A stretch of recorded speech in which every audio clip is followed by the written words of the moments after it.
Salut à toi qui regardes cette vidéo, puisse-t-elle te bénir. Aujourd'hui, j'avais envie de te partager une révélation que Dieu m'a faite il y a environ 10 ans. Le contexte était le suivant. Mon fils Jean était tout bébé, il était âgé d'à peine quelques mois. Cela faisait des semaines, des mois même, qu'il pleurait peut-être 10 heures par jour.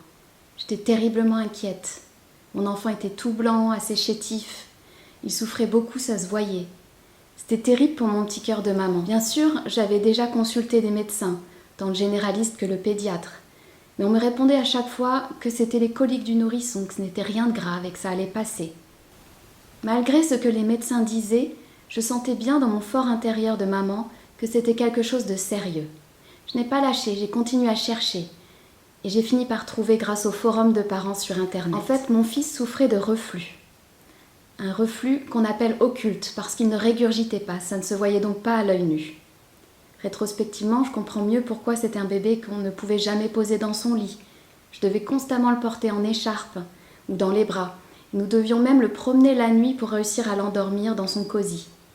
Pauvre loulou, dès qu'il était allongé, le liquide gastrique, donc c'est-à-dire le liquide de l'estomac, remontait jusqu'à la gorge et redescendait, le brûlant à chaque fois en passant. À l'âge de 5 mois et demi, le diagnostic est enfin tombé grâce à mes recherches.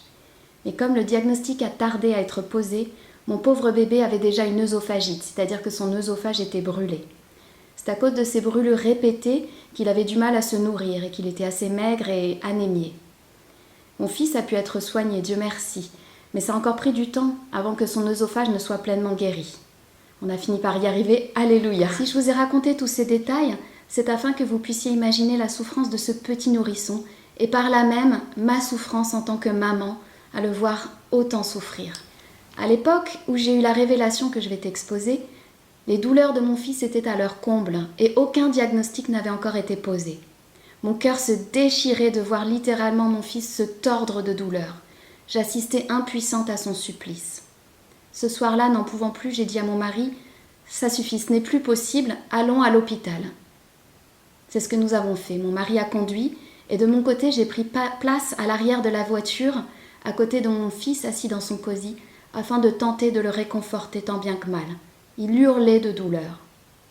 Honnêtement, c'était vraiment horrible en tant que maman de voir cela et de sentir que je ne pouvais rien faire. Là, nous allions à l'hôpital, on peut se dire que j'aurais dû être rassurée, me sentir rassurée d'arriver dans un lieu médicalisé. Mais ce n'était pas la première consultation pour mon fils et c'est comme si je pressentais qu'on allait encore nous renvoyer à la maison. Et c'est d'ailleurs ce qui s'est passé ce soir-là, malheureusement. Concernant mon rôle de maman, bien évidemment qu'en plus je priais régulièrement pour la guérison de mon fils. Mais là, dans ce moment-là précis, je hurlais intérieurement à Dieu. Ce que je voulais, c'est que les douleurs de mon bébé cessent immédiatement. Mes entrailles ne pouvaient plus supporter de voir mon enfant autant souffrir. J'avais cette pensée en boucle dans ma tête.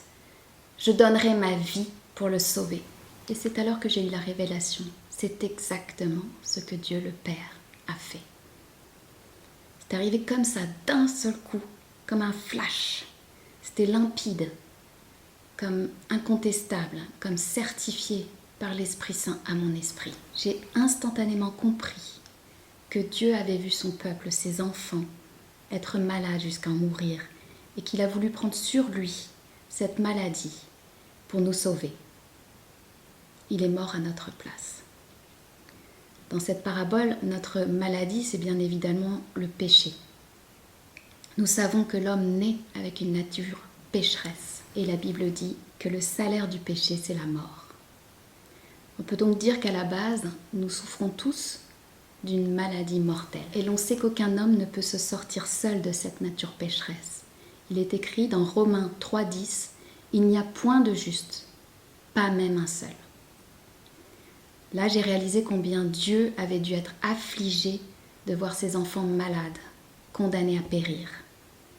À travers la révélation qu'il m'a faite, notre Dieu, Yahweh, l'Éternel, m'a fait comprendre qu'il avait souffert comme moi. J'avais souffert pour mon fils. Et comme moi, il était prêt à mourir pour son enfant, c'est-à-dire toi, moi, nous. Et c'est même ce qu'il a fait en envoyant Jésus périr sur l'infâme bois. Vous allez me dire, oui, mais ce n'est pas Dieu le Père qui est mort sur la croix, c'est Dieu le Fils. Ce n'est pas la même chose. Certes, nous savons tous que c'est bien Jésus qui est mort sur la croix. Mais nous savons aussi que Jésus et le Père ne font qu'un. C'est le mystère de la Trinité. Je ne prétends pas ici pouvoir vous expliquer le mystère de la Trinité, ni même tout à fait le comprendre. Je pense que nous ne le saisirons pleinement que lorsque nous serons avec le Père. Mais ce dont je puis témoigner, c'est d'avoir eu le sentiment, ce jour-là, que quelque part, à travers son Fils, Dieu le Père s'est donné lui-même. Et ce que j'ai compris avec certitude ce jour-là, c'est que Dieu nous aime comme un père, comme une mère aime son enfant, au point de vouloir donner sa vie pour lui. Waouh! C'est ce que Dieu le Père a fait pour nous, en envoyant Jésus mourir à la croix et prendre sur lui le châtiment qui nous était réservé, à savoir la mort éternelle. En faisant cela par le mystère de la Trinité, le Père s'est donné lui-même. On voit cet amour du Père dans le fameux verset Jean 3,16 « Car Dieu a tant aimé le monde qu'il a donné son Fils unique afin que quiconque croit en lui ne périsse point, mais qu'il ait la vie éternelle. » Après cela, nous comprenons pourquoi nous pouvons appeler notre Père Papa, Abba en hébreu. Car il nous aime comme seul un parent peut aimer son enfant. Oui, Père, tu es digne que nous t'appelions Abba. Et je prie que chacun ici reçoive la révélation de ton cœur de Père, de ton insondable amour paternel, afin que chacun puisse s'inscrire dans cette filiation et trouver sa juste place d'enfant tant aimé. C'est au nom de Jésus que j'ai prié. Amen.